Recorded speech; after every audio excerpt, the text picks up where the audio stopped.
what do you think is the biggest difference in season 4 of Silicon Valley compared with the previous seasons? Season 4 is a major change in Silicon Valley because now the guys are actually all broken up. In this season, we find that Richard has to move on from Pied Piper and actually create a brand new company. So we learn about a brand new path for Richard's technology, and we see whether or not the guys can actually come back together in a new company, in a new technology. I mean, in style, is there any change? The style of the company is changing, and all of the characters have to change as well. First of all, they all get some new responsibilities. Look out for Dinesh getting some pretty difficult new responsibilities as a leader within Pied Piper. And Richard also has to come to terms with the idea that the beloved platform that he created is actually not going to work. And so now he has to find a new path for him and a way to make his technology get to not just a couple of people, but actually millions of people in order to get the money he needs and the success that he wants. Some people says Always Blue is anti-style of previous seasons. Do you agree with that? Always Blue. Always blue, always blue. There is so much to say about this next season, and at the very end of season 4, we leave a lot of open questions about how the guys are going to actually take their technology to the next level. But here's what we do know. There is a new internet, and it's on refrigerators. So Always Blue, I think in previous seasons, was a way of ending things on a great note. Here, we're ending things on an open note. Okay, but there is an obvious change in season 4. And can you share with us any reasons? Season 4 was something that took a lot of thinking because now, after several seasons, the guys are all trying to figure out a new path for their technology. But here's what we found. There is always a path with innovation, and Richard is a genius, and he's full of new ideas. And so in season 4, what we find is that the guys are able to have a brand new path and opportunity for themselves to succeed. But you have to wait because it doesn't come quickly, and it definitely doesn't come easily. And Richard is geeky. Sorry? Is he too weird? I think Richard is a perfect poster child for Silicon Valley because Sometimes he's very funny. Definitely. Richard cannot help himself. He's somebody who has a lot of difficulties in being able to explain himself. He can code perfectly. He can talk not so perfectly.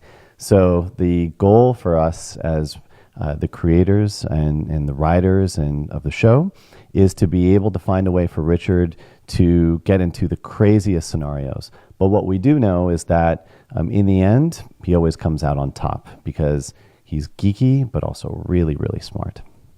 So you love Richard? Me? Oh.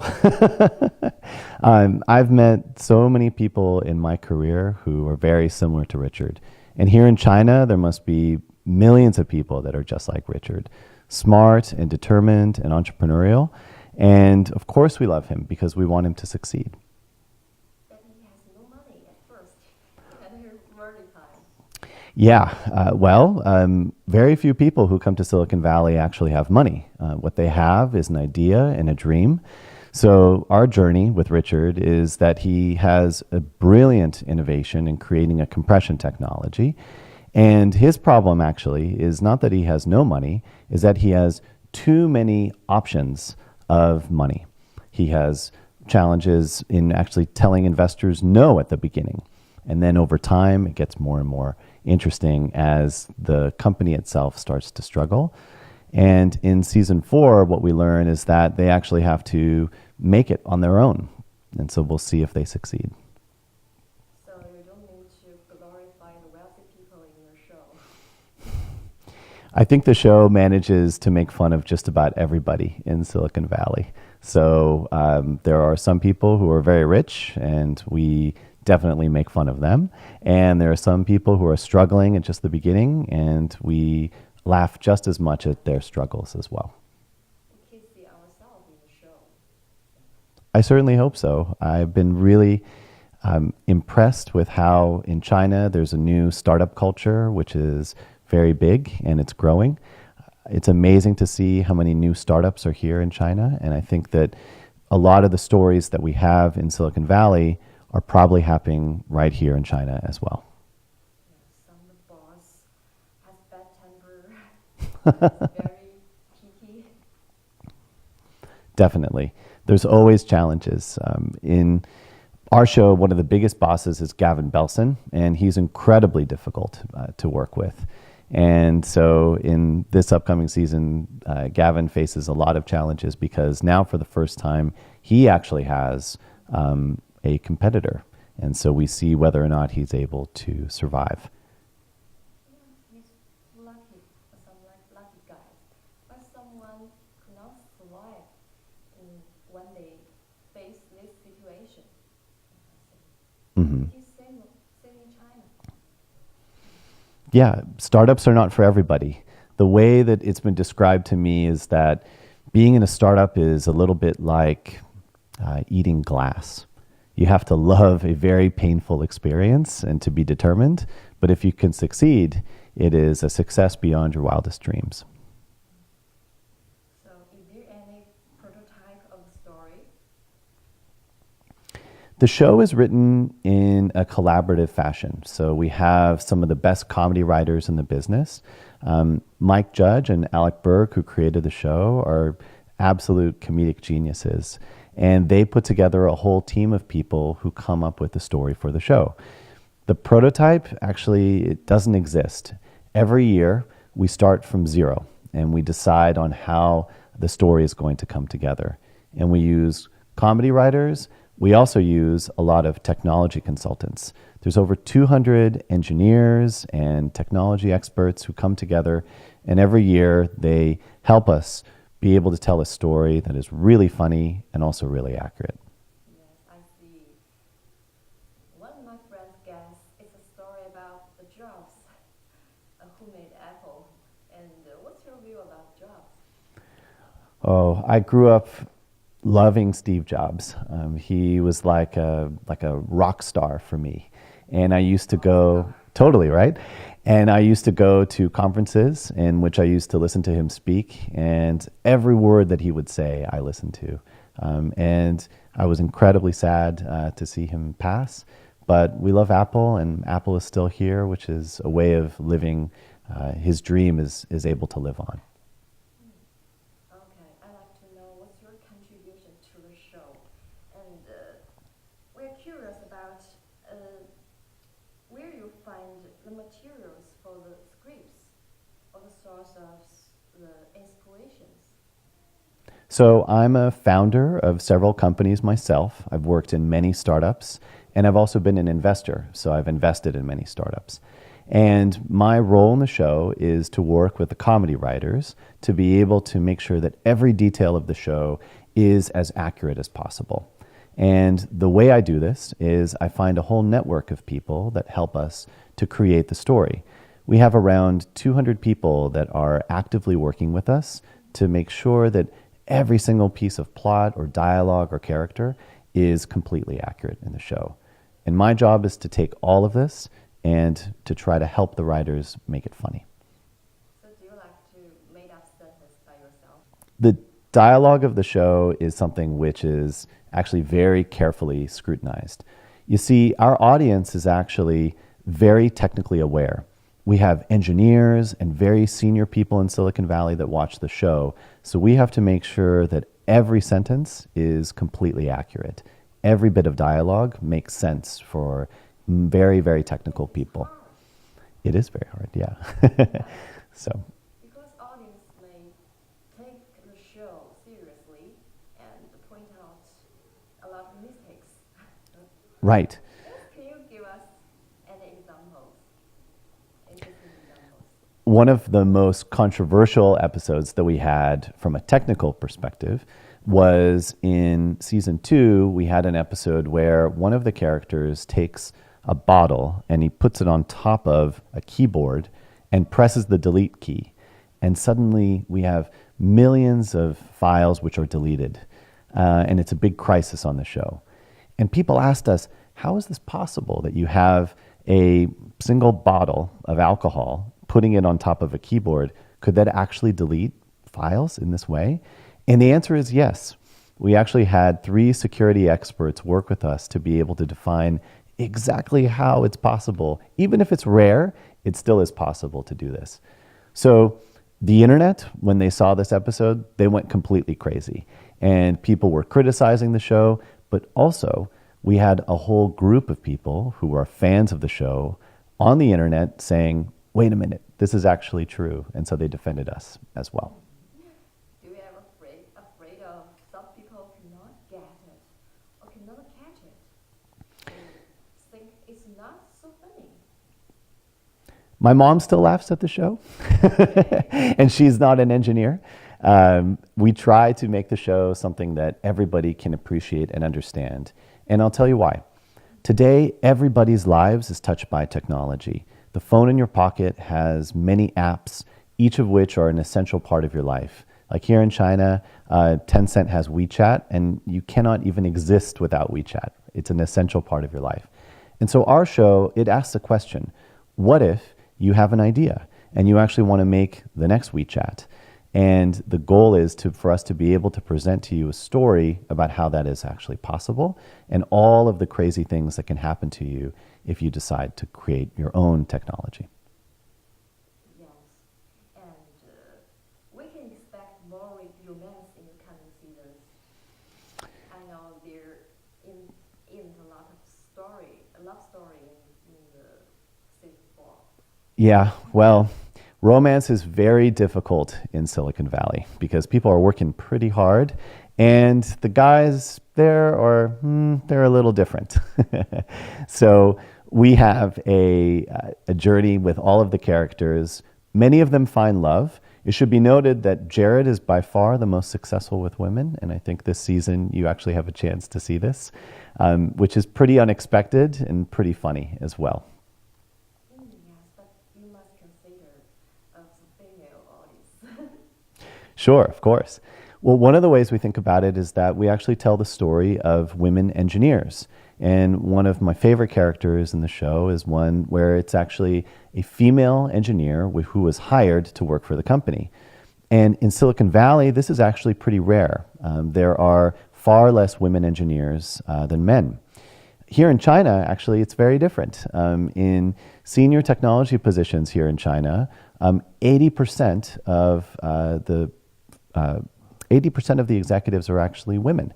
And so it's pretty exciting to see that China is actually very progressive in allowing both men and women to work in technology.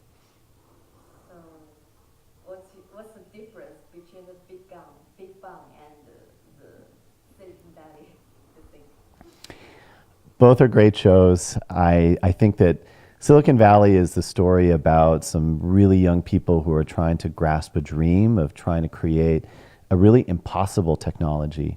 And one of the things that is so inspiring about our show is that we take a very small idea, how to create a compression technology, and now, all these seasons later, we're dealing with a much larger issue. It's how to create a whole new internet. And so our goal with this upcoming season is to tell maybe even a bigger show than Big Bang Theory, because we're talking about changing the entire internet with this technology. Yes, but as a female, I expect more romance. Sure, I understand. In the end of the day, these guys that work at Pied Piper, they have one mission, and the mission is not to get married. It's actually to go and actually create really cool technology. And this is why they wake up every morning.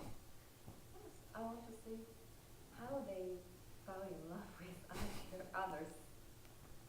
Yes, and I noticed that there is a line from the first season. It's weird. They always travel in groups of 5. These programmers, do you remember that sentence? And one of them is skinny, tall guy, and one of them is Asian short guy, and one of them is fat guy, one of them is Indian guy. Right.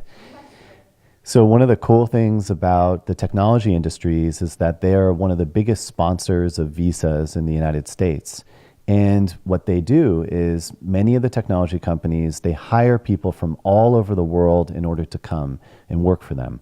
They want the very best of the best, and they understand that maybe they would find that person in India or in China. And so they have a very aggressive way of trying to find the best people, and they don't care whether that's in the United States or whether that's in the world. I think this line is funny because it shows that even when you put all of these people together in a company, they have to work together. And that's one of the cool things about Silicon Valley, is that it's really about teamwork in any way with any people. Yes, I found that interesting. Yeah, and we noticed that Jin Yang has more play in season 4. Any reasons about that? Sure. So Jin Yang is probably one of the most underappreciated characters that we have. His relationship with Ehrlich is pretty difficult, but here's what we find in season 4 is that Jin Yang is actually very talented. He's got an amazing mind, and he's a brilliant programmer. So stay tuned for more on Jin Yang in season 4, because actually he turns out to be a very, very big success. Yeah. Okay. And why his design is a menu? And is this due to the Chinese cooking culture? The application that he designs is actually a very powerful piece of technology, which is based on artificial intelligence, or AI. This is something that China is actually very progressive in. There are many companies here in China that are some of the best in the world with artificial intelligence. So Jin Yang takes this very powerful piece of technology, and he uses it to create an application which is for identifying food. And it's pretty funny what the results are, because it's not what you expect.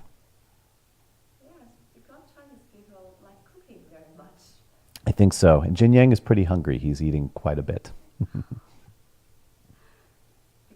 he loves Chinese food, so he designed a menu of cooking. Well, the application actually goes well beyond just a recipe book. So if you watch the season, I think you're going to be surprised that the technology is actually pretty powerful, and it might give you some answers that you never really expected. Yes, it's identified as the technology change the world and make the world better. Yeah, maybe a hot dog application can actually change the world. Let's see. And you know, programmers are often teased in China. And what about in USA? Programmers have a pretty tough life, doesn't matter which country that they're in. I think what's interesting now is that because of the success of technology companies, the idea of being a programmer is actually pretty cool in the United States. Some of the richest people in the United States are actually programmers. So this has actually changed the perspective, and now it's kind of the revenge of the nerds. Maybe when they were younger, they were not too popular, but when they're older, they become some of the most important people in the United States. But I think some of them are very rich. That's right, yeah. They grew to be huge successes. So next time that you decide to make fun of a programmer, think twice, because they could turn out to be a pretty successful person. So what's your impression about programmers? Do you think they are lovely guys? Programmers are special people. They're very different, and it takes time to understand how to even speak with them. My dad is an engineer, and I've had, I guess, many, many years of training as to how to talk to engineers. But you asked for some love tips before about how maybe a woman can meet a nice programmer. I think the answer is to be very, very patient and very clear. Do you think the programmer is a good lover? Absolutely, no doubt about it. You just have to find a way to create the right type of code to be able to program them exactly as you need them, and any engineer will do exactly what you want. What did you look like when you were in a startup in your early days? So I've been involved in many different startups, and my job is actually, or used to be, very similar to Jared's job. I was kind of the only adult in the room. So there was chaos and confusion, and my job was to be able to create a calm atmosphere and the ability for people to be able to succeed. This was not so easy because it's a little bit like being a parent. You have to say no a lot, and you have to be actually very strict in how to move forward. But over time, people grew to love me and find a way to make me a key part of the team. But it's hard. Every startup is harder than you can ever imagine. It's a hard life. Is it very hard in your life? Sure. Some people in your early time, it's a hard time. Really is a hard time. So most startups actually fail. This is the truth because people are doing things that are very new, and it's hard and it takes time in order to gain acceptance. But the important thing is that you have to keep trying. What you find is that most people don't just do one startup, they do many startups. And this is really important, to keep trying and trying until you finally succeed. I think this is one thing that the show is actually really good at painting a story about, because no matter what, all of the challenges after 4 seasons, Pied Piper is still standing, and in fact, it has a better chance of success than it ever has before. So if you have the dream, you have to hold on to it and keep trying as much as you possibly can. So you like to express your feelings in your early times in Silicon Valley. You can express that. My very first job was in Silicon Valley, and it stayed with me. I've lived now through several different major periods in Silicon Valley in which there's been a lot of success and a lot of different failures. But for me, it's home, and it's a very special way to be able to work with the show because I'm able to tell a story about my hometown and the people that I grew up with. So did you see yourself in Silicon Valley? I do, yeah. There's many different characters that are kind of telling stories that are very familiar to me. And I think that one of the things that's really exciting is that the show has enjoyed a lot of success inside of Silicon Valley. Many people that work in technology companies say the show is very realistic, maybe even more realistic than a documentary. So that's pretty cool and very exciting that the writers are so talented that they're able to create such an accurate show. So which character is more similar? I think I am the closest to Jared out of all the characters because my job used to be able to create calm amongst a lot of chaos. But honestly, I see little pieces of myself in all of the different characters because this is the great thing about the show is that it's telling many different stories from many different perspectives. And I think here in China, people will see actually a lot of similarities they can find in their own company, a Dinesh or a Guilfoyle or a Richard or a Jared.